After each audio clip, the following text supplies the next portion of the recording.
trust in us and we'll be champions. Aharei Mot Kedoshim. Es una porción que generalmente se lee así, conjuntamente estas dos porciones, a menos de que sea un año bisiesto y entonces se leen las porciones separadas. Cuando son años normales, estas dos porciones, al igual que las pasadas, están unidas. Parashat Aharei Mot Kedoshim. Parashiot Aharei Mot Kedoshim. La fuerza del deseo. ¿Y por qué la fuerza del deseo? Vamos a examinar el contenido de estas porciones y desde luego vamos a profundizar en la energía interna, que es lo que verdaderamente derivamos, no solo la parte textual como lo decimos siempre, sino realmente el aspecto de la energía interna. En primer lugar, hay que entender que esta perashá de Aharei Mot, que quiere decir después de la muerte, y la Torah hace alusión a un tiempo en donde se refiere el Creador a Moisés y le da una serie de ordenanzas después de la muerte de los dos hijos de Aarón, lo cual ya abordamos en entregas pasadas. Y en esta porción de Aharei Mot tenemos, entre otras cosas, todo aquello que es la lectura de Yom Kippur, el día más exaltado del año.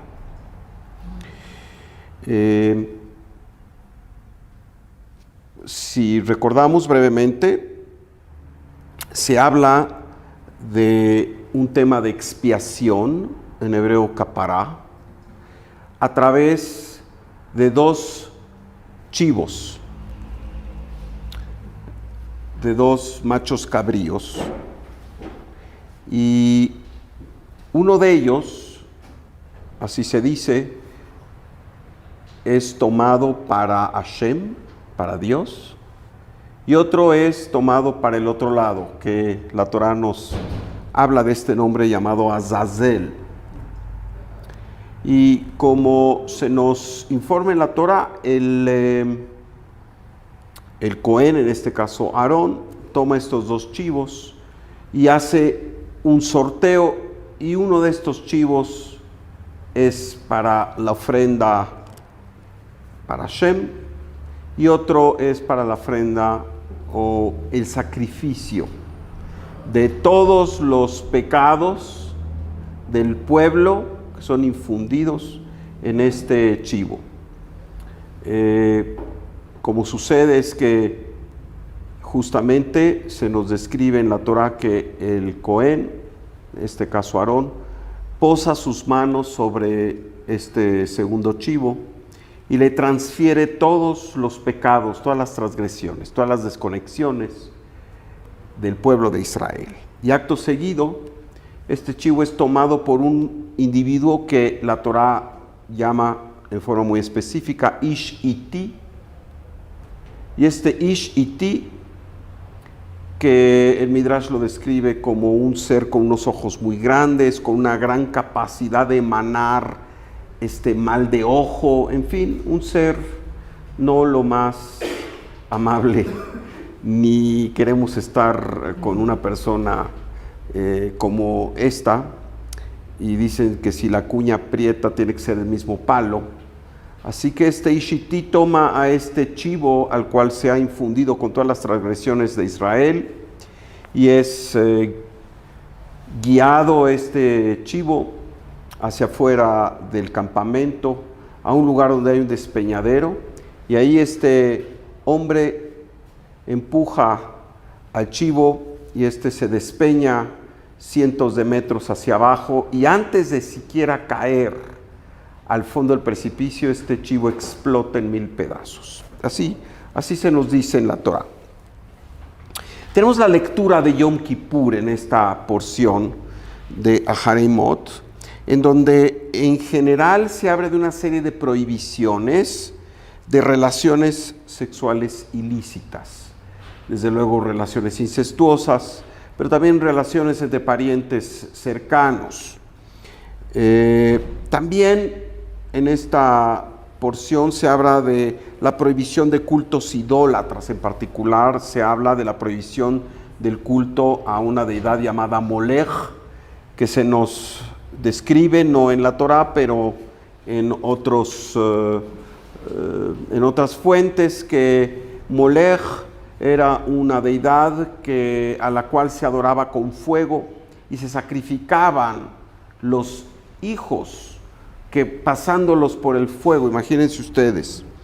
Desde luego también otro tipo de transgresiones que son prohibidas, como la bestialidad, es decir, las relaciones con animales, y la advertencia de no caer en prácticas infames en general. Esto es de lo que se habla en la porción de Jaremot.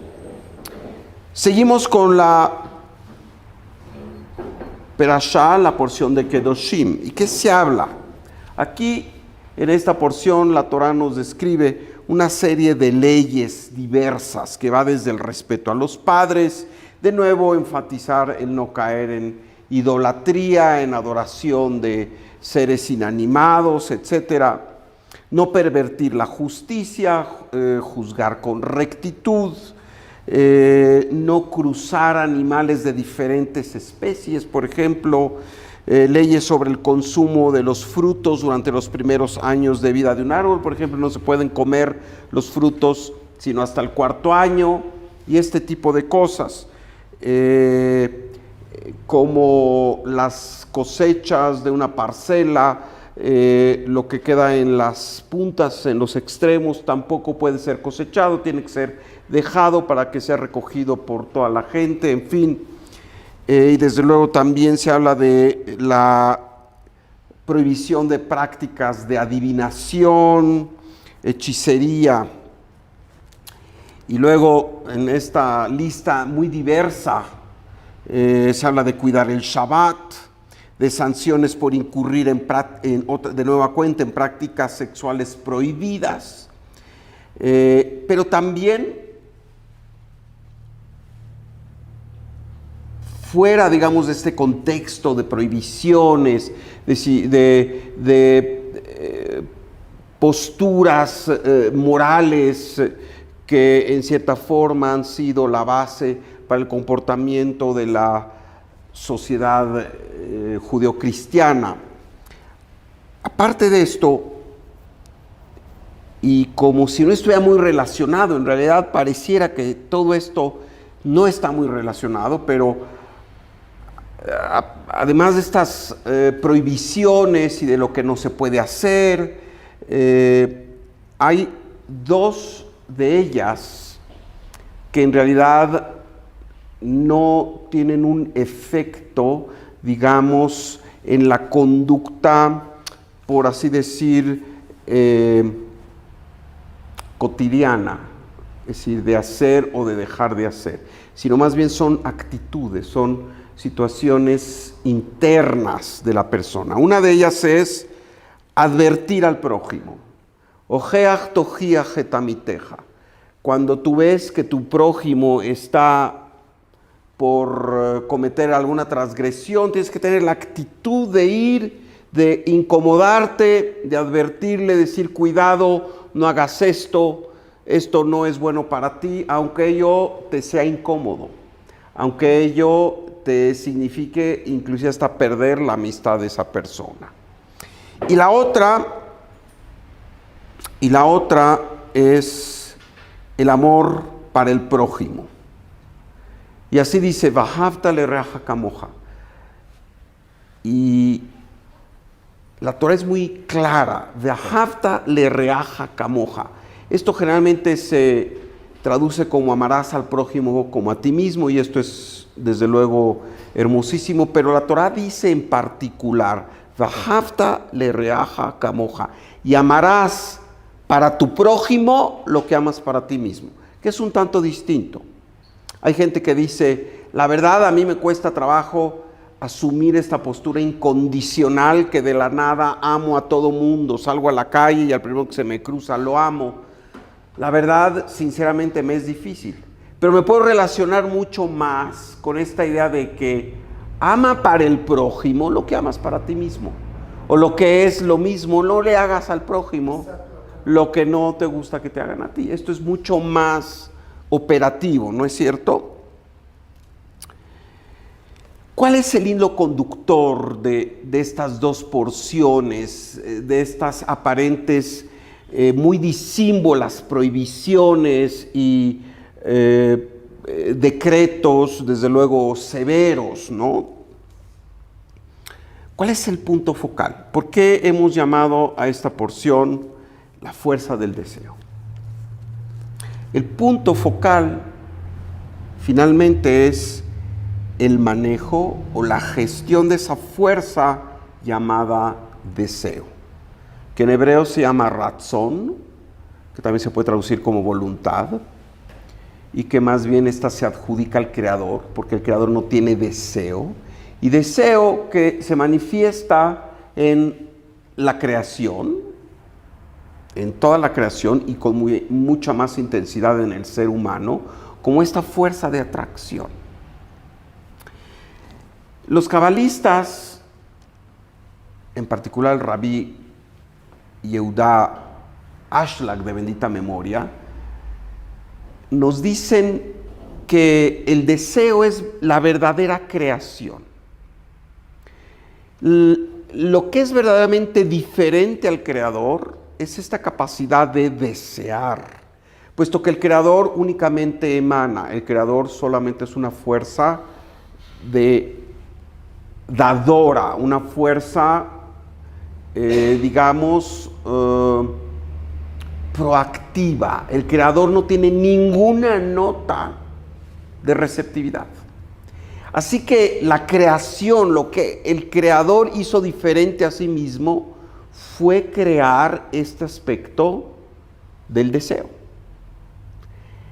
de una fuerza, una conciencia de atracción. Y en base a ello, el creador creó toda la existencia, teniendo como punto climático al ser humano, que es el mayor deseo de recibir. El mundo inanimado tiene un limitado deseo de recibir, pero lo tiene puesto que si no hubiera un deseo de recibir no tendría existencia. El siguiente nivel, el mundo vegetal, tiene un mayor deseo de recibir, puesto que ya experimenta una vida biológica, una vida en donde hay un nacimiento, un crecimiento, una madurez, un deterioro y muerte. Inclusive tenemos plantas que tienen ya la sofisticación de girar hacia el sol. Es decir, hay un mayor nivel de deseo.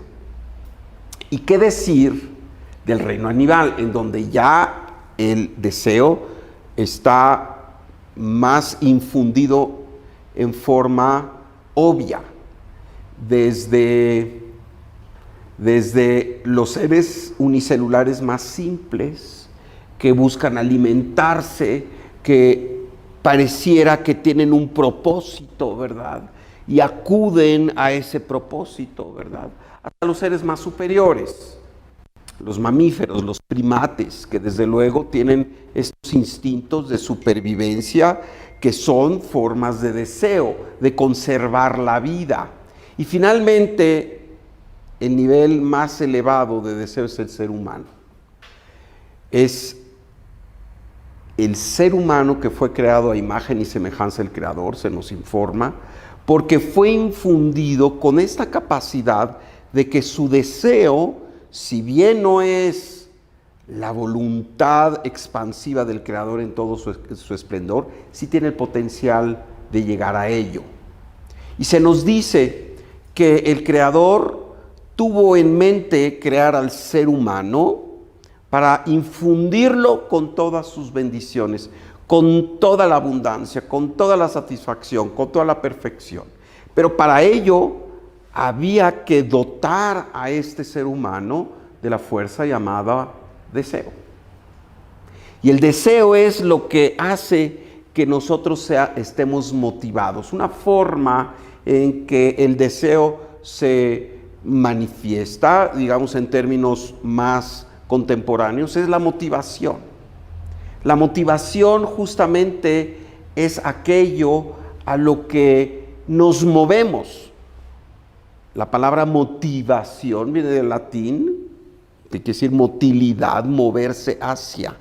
Es decir, no estamos pasivos recibiendo nada más, nos movemos, tenemos el deseo y tenemos muchos deseos. Recordarán ustedes a aquel gran psicólogo social, Abraham Maslow, que habló de diferentes formas de deseo, ¿verdad? Primero es el deseo pues de la sobrevivencia, el deseo del techo, del alimento, y posteriormente así hasta el deseo de la trascendencia, ¿no es cierto? Y desde un punto de vista psicologista. Desde el punto de vista de la Kabbalah, desde la Kabbalah ashlagiana, desde luego lo que venimos aquí es a gestionar, a ser verdaderos managers de nuestro deseo, porque el deseo es la fuerza que nos lleva a las grandes alturas o a los abismos más oscuros y profundos. Ese es la fuerza con la que fuimos creados, y establecemos de nueva cuenta que el alma está constituida de esta fuerza de deseo, de esta fuerza de querer atraer. Y lo importante es que si de lo que se trata es trascender los deseos que nos separan entre nosotros mismos y con el Creador, tenemos que trabajar vidas enteras para pulir esta fuerza del deseo. Esta fuerza que de nueva cuenta o nos eleva o nos lleva a las peores condiciones.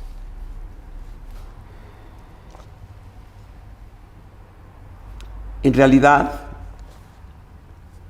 fuimos creados para desear la luz del Creador. Y al desear la luz del Creador, le damos esta satisfacción a nuestro Creador. El Creador no necesita recibir nada ni de nosotros, ni de nada de la creación. El Creador es un puro emanador, y su satisfacción, si es que podemos hablar de un sentimiento con referencia a lo humano, su enorme satisfacción es que nosotros, como sus hijos predilectos, el ser humano, Bnei Enosh, como dice el Zohar, el Hijo del Hombre, reciba toda su plenitud. Desde el punto de vista del Creador, Él no hace juicios de quién recibe menos o quién recibe más. Él está allí para dárnoslo todo. Emana todo para todos en igual intención y en igual intensidad. Somos nosotros que, de acuerdo a nuestra capacidad de deseo, que absorbemos o no absorbemos. Todo aquello que nosotros consideramos digno de desearse, aquello que nos causa satisfacción y placer en esta vida, es la luz en sus diversas formas. Cuando alguien, por ejemplo, adquiere una nueva prenda que le gusta mucho, un vestido o un traje, en realidad esa satisfacción de adquirir algo nuevo es por esta energía que existe ahí en esta prenda, y en realidad lo que nos mueve a ello es el deseo de esta energía. Ahora bien, sabemos que debido a que existe el mérito del libre albedrío, este deseo, si no está pulido, este deseo, si no está superado, pues nos lleva a alejarnos de esta fuerza del Creador. ¿Y cuando no está superado? Cuando no somos afines a la forma en que el Creador expresa su fuerza de voluntad. ¿Qué quiere decir? cuando este deseo tiene estos tintes egoístas, cuando el deseo está centrado en uno mismo, versus el deseo de proyectar todo aquello que recibimos. Como explicación a estas porciones, el Ari Akadosh, Isaac Luria, nos habla en forma mística de dos creaciones. Una primera creación que está representada así por los 7 reyes de Edom, así dice. Y estos 7 reyes de Edom, dice, cuando fueron creados, sucumbieron al fulgor del Creador. No pudieron progresar. Es una especie de creación fallida. Hasta que viene otra creación de un 8º rey, llamado el rey Hadar, y ese rey Hadar sí puede tomar la luz y expresarla. A la primera época se le llama la época de las vasijas rotas, así se llama. O el tema de Shvirat HaKeilim, las vasijas que se destruyen.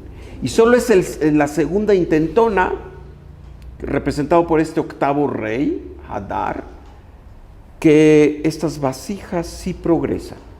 Y aquí habría que preguntarse, ¿el Creador no sabía de esto? ¿El Creador en su perfección se equivocó y para él también tuvo que pasar un proceso como lo pasa para nosotros los seres humanos de prueba y error?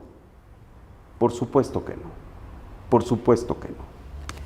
Quiere decir que dentro de este proceso de la creación está interconstruido el tema del fracaso. El fracaso como la no posibilidad de procesar la luz del Creador. La no posibilidad de que este deseo de atraer la luz del Creador sea similar a la forma en que el Creador expresa su voluntad. En pocas palabras, los primeros 7 reyes, el primer eón de la creación que terminó en una destrucción absoluta, y hay otras culturas que hablan de la destrucción de Atlantis, en fin, y aquí se habla de una destrucción, y hay quien dice, y él haría clara, que son 7 de estas creaciones, ¿verdad? Hasta la última. Y el Ari dice, no es cierto. Son 2 nada más, y estamos en la segunda. En esta segunda creación, en donde sí hay la posibilidad de salir adelante, porque estas vasijas sí pueden procesar la luz del Creador. ¿Qué quiere decir entonces? Que esta posibilidad del fracaso está allí para, curiosamente, engrandecernos. Si no hubiera la posibilidad del fracaso, si no hubiera la posibilidad de equivocarnos en el manejo de nuestro deseo, entiéndase, ser egoístas en todas las formas, desde el egoísmo manejado como envidia o como miedo o como sentirse víctima o rencores y este tipo de cosas, que es una forma de deseo que no es similar al Creador. Y se vale porque es parte del aprendizaje, pero no se vale como estadio último de la creación. Está allí porque tenemos que pasar por la experiencia de todo aquello que es el deseo egoísta para superarlo. Como dice el Rabbi Ashlag, realmente sin este aspecto de ta'avá, de deseo, de raev, de hambre, no podemos tener libre albedrío. Y sin el libre albedrío no hay el mérito de atraer la luz gloriosa del Creador. Así que vivimos en este mundo de la acción, que es un mundo de riesgo. El riesgo de quedar confundidos con el tipo de deseo que queremos manejar. El mundo físico, el mundo del 1%, nos atrae a que queramos conectarnos con las cosas y con aquello que tiene apego al mundo físico. Y la verdad es que a lo largo de todas nuestras vidas el 100% del ser humano cae con ello. La noticia buena es que estamos al final de esta época, de esta segunda creación. Estamos ya cercanos al Shabbat de esta ocasión, en donde ya tenemos la capacidad de estar conscientes de que esta fuerza que nos impele a la felicidad, que es el deseo, no la podemos dejar desbocada. La tenemos que controlar. Tenemos que manejar la rienda de este caballo que es el caballo del deseo y que finalmente es la fuerza de nuestra alma.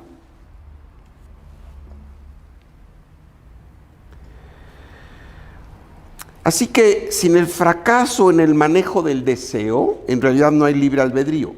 Y por ello es que esta primera creación fue fallida, por así decir. Fallida en los términos en que podríamos nosotros entender que algo, digamos, no progresó, no arrancó a la primera. Pero desde el punto de vista de la creación perfecta del Creador, es una parte interconstruida. El misterio es como una fuerza tan perfecta como es el Creador, crea algo de imperfección, pero no con objeto de dañarnos, no con objeto de derrotarnos, sino con objeto de elevarnos a este momento en que somos causas, porque no podemos ser causa sin escoger. Y no podemos escoger realmente, no podemos ejercer libre albedrío sin que haya los 180 grados de posibilidad, desde la oscuridad total, desde el deseo animal, brutal, totalmente inconsciente, hasta el deseo del tzadik, de debekut, de apegarse con el Creador. Así que estamos aquí para homologar nuestra fuerza del deseo con la fuerza de la voluntad del Creador. Esto es lo que queremos hacer todos los días. El aspecto de que este deseo al final se manifieste una fuerza de expansión, no una fuerza de minimización, no una fuerza en donde esta luz se repliega tanto como si fuera un agujero negro en el espacio. Ustedes saben, los agujeros negros son estas manifestaciones cósmicas en donde ni la luz escapa a ese poderosísimo nivel de atracción. Y entonces por eso se ve negro, porque ni la luz puede pasar, digamos, exitosamente a través de este deseo intensísimo de recibir. Los seres humanos a veces nos comportamos como estos agujeros negros, ¿verdad? No dejamos nada para nadie. Todo es este intenso deseo de recibir para sí mismo, como dice el Rabbi Ashlag. Y la corrección de todos nosotros a través de estas vidas es justamente el ir cambiando, transformando este deseo. No se nos pide que lo cortemos, no se nos pide que lo ahoguemos, porque si no, nos quedamos sin el motor para desear la luz del Creador. Lo que se nos pide es que lo transformemos. Ese mismo motor que puede llevar a una catástrofe, a un choque frontal, ese motor también nos puede llevar al destino más lejano, en donde hay playas paradisíacas, ¿no es cierto? Todo depende de cómo utilizamos ese motor. Y en realidad tenemos vidas y vidas, y por eso venimos una y otra vez para gestionar este deseo. Si nosotros tenemos que ir a la escuela y la materia fundamental es una, en el mundo de la espiritualidad es cómo gestionar tu deseo, cómo manejar tu deseo, cómo hacer que tú controles a tu deseo y no tu deseo te controle a ti. Así que, por ejemplo, en Yom Kippur se lee todo esto que está relacionado con las transgresiones sexuales, la prohibición. No puedes hacer esto, no puedes hacer aquello, no te puedes acostar con esta, no te puedes acostar con el otro, en fin. Porque la fuerza sexual es una manifestación muy contundente de deseo. Y en realidad no es una clase de moralidad. En realidad no es nada más decirnos lo que es bueno y lo que es malo, que sí, en un momento dado es importante saber que hay aspectos de la oscuridad, del sistema de la impureza, y hay aspectos de la luz, aspectos de la pureza.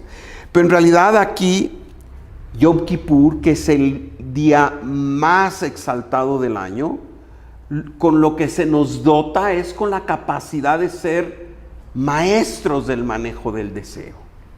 Y por ello leemos esta porción, porque el aspecto de la sexualidad simboliza la forma más intensa y contundente del deseo. En pocas palabras, es tomar la fuerza del deseo para traer luz a los demás. ¿Y cuál es este criterio? ¿Cómo es que sabemos que estamos utilizando bien el deseo? Ahí mismo la Torah nos lo dice en este capítulo de Kedoshim. Vahavta lereaja kamoja. Cuando el aspecto del deseo, en su forma más sublime, que es amor, que amor también es deseo. Amor también es deseo.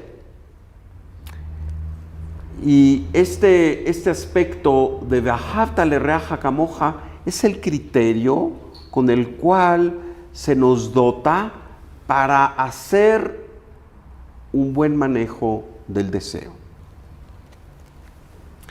Ama para tu prójimo lo que amas para ti. Amor es un nivel exaltado de deseo.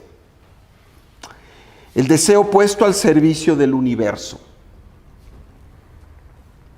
Lo que deseas para ti, deséalo para todos los demás. Y no solo eso, procúralo para todos los demás. Tenemos esta historia de este gran sabio del siglo I, Hillel, que tenía su yeshiva, su escuela espiritual, y al cual entró un gentil, un no judío, y le dijo: Maestro Hillel, ustedes dicen que la Torah es lo absoluto, que es la salvación, que es la vida. Por favor, dime qué significa tu Torah, pero me lo tienes que decir tan rápido como el tiempo en que yo aguante estar parado sobre un pie. Previamente, este hombre había tenido el atrevimiento de acudir a la escuela de Shammai y le hizo la misma propuesta, y Shammai, que era de otro entendimiento, de otra persuasión, le pidió amablemente, y quizá no tan amablemente, que saliera de la yeshiva. Pero Hillel, que era todo misericordioso y amorosísimo, le dijo: ¿cómo no? Muy bien, mira, levante el pie y te cuento. La Torah dice: Vahavta lereaja kamoja. Ama para los demás lo que amas para ti. O lo que es lo mismo, no le hagas al otro lo que no te gusta que te hagan a ti. Eso es la Torah, eso es el gran concepto de la Torah. Lo demás son puras explicaciones para cómo llegar a este nivel de conciencia. Así que ahora ve y estudia. Y se dice que en esos 15 o 20 segundos, este hombre, que tenía mucha potencialidad, quedó tan fascinado que verdaderamente fue y estudió y se convirtió en un gran rabino por su propio mérito. La Torá, pues, ¿y por qué nos referimos a ella? Es este instrumento para transformar el deseo egoísta en amor. La Torá es esta guía de caminos para ayudarnos a pasar del caos a la luz, para hacer este viaje del ego al alma y para manifestar una realidad que todos esperamos que suceda ya. Una realidad en donde no es necesario el caos, no es necesario el dolor y no es necesario el sufrimiento. Todo esto es el producto del deseo mal manejado a lo largo de la historia humana. Así que, igual que Hillel le dijo a este individuo, aprendamos. V'ahavta le'reaja kamoja, ama para tu prójimo lo que amas para ti. Ve y perfecciónate todos los días para lograrlo. Y bueno, este es el mensaje de estas dos porciones. ¿Preguntas, comentarios? ¿Es más difícil amarte a ti mismo que amar al otro? Porque me queda claro que la tarea más difícil es serte fiel a ti mismo. A ver, la pregunta de Esther es, dice, ¿es más difícil amarte a ti que al otro? Respetarte, serte fiel. En cierta forma sí, tienes razón. ¿Y sabes por qué? Porque cuando no te amas, digamos, sanamente, quiere decir que te estás conectando con otros aspectos que no es tu verdadera esencia. Cuando te amas sanamente, verdaderamente, es porque amas esa partícula de Dios que eres. Y entonces amas a Dios a través de esa partícula de Dios que eres y amas esa capacidad de ser como Dios. Entonces ya puedes amar al otro. Y entonces puedes amar al otro, pero si esa chispa está perdida, esa chispa no la encuentras dentro de ti, la verdad es que piensas que amas al otro, pero hay limitaciones. Y por ello es muy claro, V'ahavta le'reaja kamoja, que se puede traducir, ama al prójimo como a ti mismo, o ama para tu prójimo lo que amas para ti mismo. Al final es lo mismo. Al final es, conéctate con esa parte esencial que eres y ámala. Ámala intensamente, porque cuando amas esa chispa de Dios que eres, no amas tu parte egótica, no amas tu parte corpórea, no amas tu parte intrascendente, amas a esa parte eterna que tiene la capacidad de traer felicidad y luz, por lo menos a otra persona. El trabajo más difícil que Dios nos dio es amarte a ti mismo. Pues sí, en cierta forma tienes razón. El trabajo que nos dio Dios es amarte a ti mismo. Y sabes, hay esa gente que es muy egoísta y que nomás habla y se preocupa por sí misma. Pero al final, si tuviera esta visión desde la Sefirá de Hod, donde vemos la perspectiva, vemos que está atentando contra su ser. Porque una persona egoísta lo que hace es sacrificar su esencia y no permitir que esa vasija que le fue dada para iluminarse a sí mismo a través de iluminar al mundo.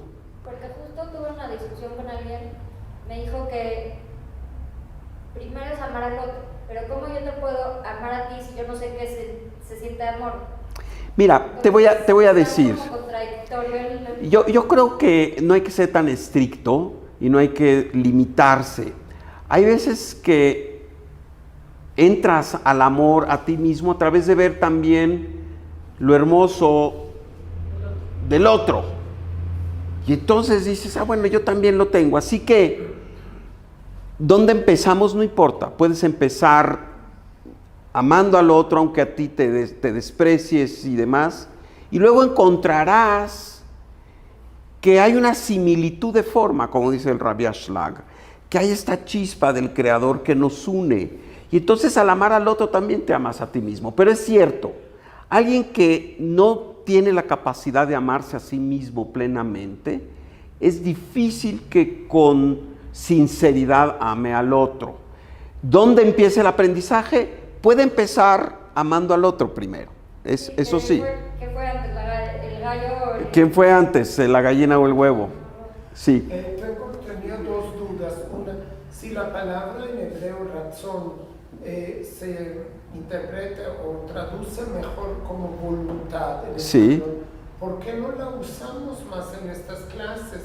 Yo siento que la palabra deseo, como tiene el vínculo también sensual o sexual, puede ser que no te ubica bien, ¿no? Razón es realmente la voluntad de estudiar, la voluntad de amar, la voluntad de... Sí, No sé. sí tienes razón, pero fíjate que el Rabbi Ashlag, él mismo dice, no le tengamos miedo al término, y ahí lo pone ta'avá, de ra'ev, el hambre y el ta'avá, el deseo, ¿no? Porque finalmente son expresiones naturales de la vasija. Pero estas expresiones naturales no quiere decir que se tienen que quedar intactas. Son expresiones que están allí para transformarlas. Entonces no hay que tenerle miedo. Y la verdad es que hay que reconocer que somos seres de deseo y a veces, ¿verdad? Se nos atraviesan otros seres humanos o cosas, posibilidades a las que nos apegamos con un deseo tremendo. Si nosotros no hablamos de deseo y no le llamamos a las cosas como son, podemos caer en la idea de no hacerle caso a esas llamadas de atención que internamente tenemos y que en la vida cotidianamente se dan y que, caray, a ver, aquí mi deseo me está dominando. No es mi alma, es el deseo, es la parte muy corpórea, es la parte intrascendente, muy mundana la que me está dominando. A ver, ¿qué quiero? Simplemente, ¿qué quiero de mí? Quiero irme por ese camino. Y hay gente que deliberadamente, quizá porque no tiene otra referencia, se queda ahí. La otra era en la Torah, en esta parte dices que falleció Moshe o Moisés. No. No, pero No. ¿quién? No, tampoco. Se hace alusión a la muerte de los hijos de Aarón, a Harei Mot. Dice, después de que murieron los hijos de Aarón en esta situación dramática, ¿verdad? De que invocaron lo que se llama un Eshzara, un fuego extraño, etcétera, y desaparecieron ahí, fueron consumidos en el acto frente a toda la comunidad de Israel, ¿verdad? Pero no es en este capítulo. Más bien este capítulo hace alusión a ese momento, dice, y después de ello, ¿qué sucedió, verdad? Sí, pero se supone quién les pasa estas reglas, que no puedes acostarte con ¿en qué mamá en hebreo posición está el pueblo o llega de uno de los... No, bueno, son revelaciones, la Torah es una revelación del más alto nivel de la fuerza suprema. Y por eso todo el tiempo dice que Moshe le dice al pueblo, esto es lo que el Creador nos está diciendo, esto es lo que el Creador me reveló para todos ustedes. Entonces podemos no creerlo, pero esa es la idea, de que la Torah es una revelación que viene de la suprema inteligencia. Sí, ok.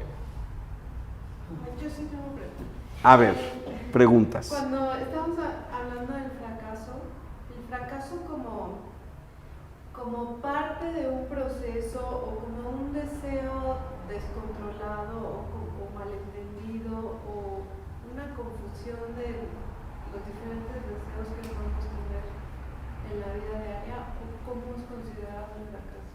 Mira, realmente yo utilicé el término fracaso para hablar de una primera creación fallida, ¿verdad? Así nos dicen, hubo una primera creación en donde las cosas no progresaron y hubo una hecatombe, una destrucción total. Sí, así se nos dice. Inclusive otras tradiciones nos hablan de otros momentos, ¿verdad?, de existencia que sufrieron una destrucción total. Realmente fracaso, ¿qué quiere decir? Fracaso es lo opuesto al éxito, ¿no es cierto? ¿Y qué es éxito? Es lograr lo que tú te propusiste en la vida. Si te propusiste algo en la vida y no llegaste a ello, pues digamos que hay un fracaso o un grado de fracaso.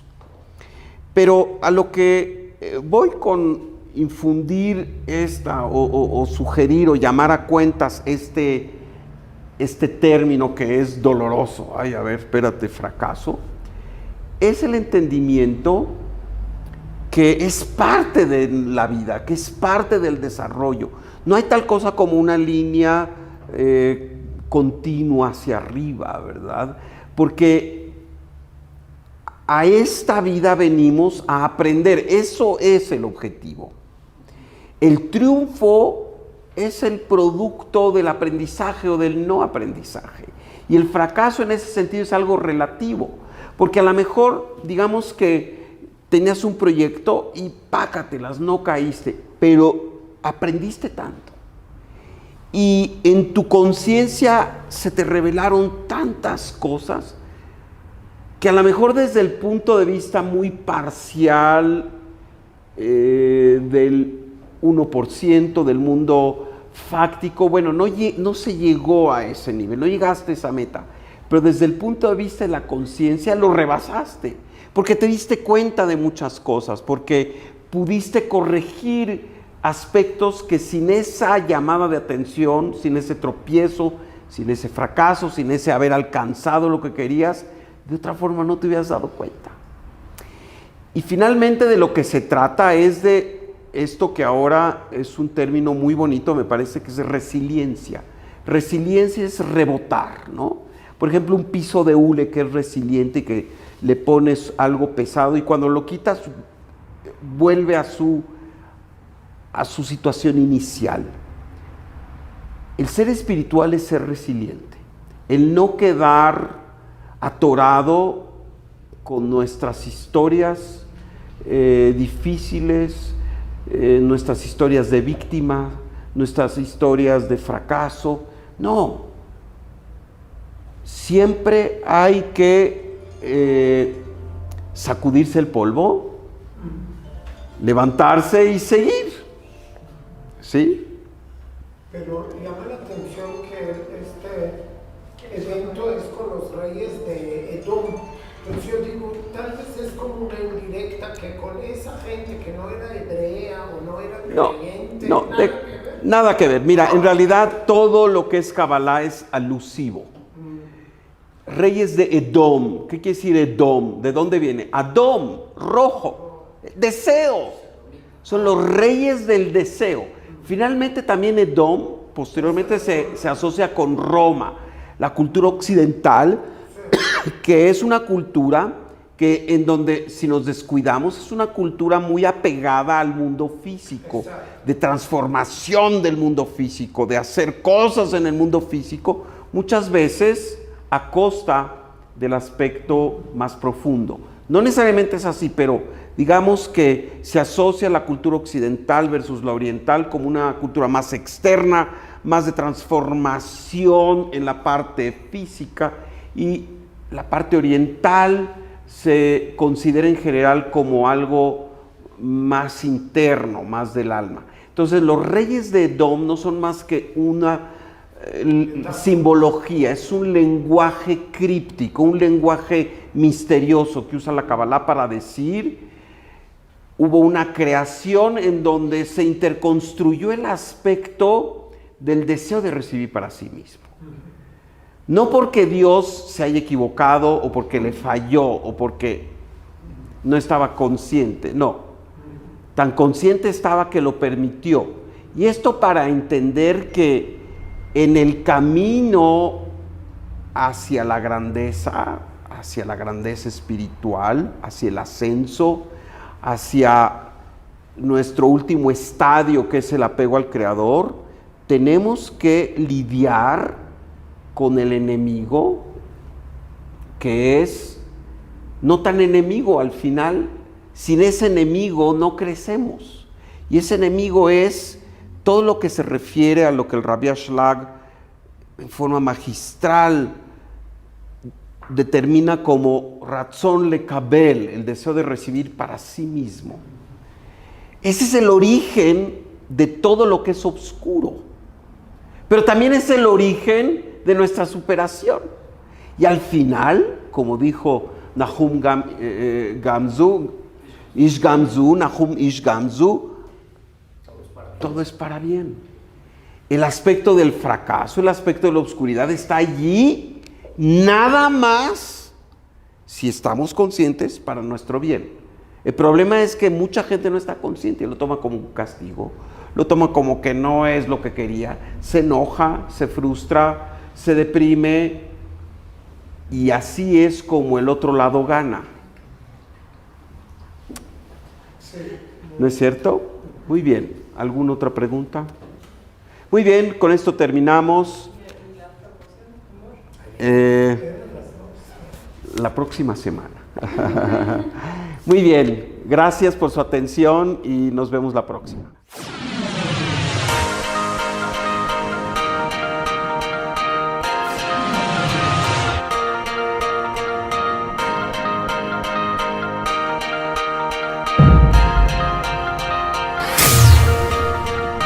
So put your trust in us and we'll be champions.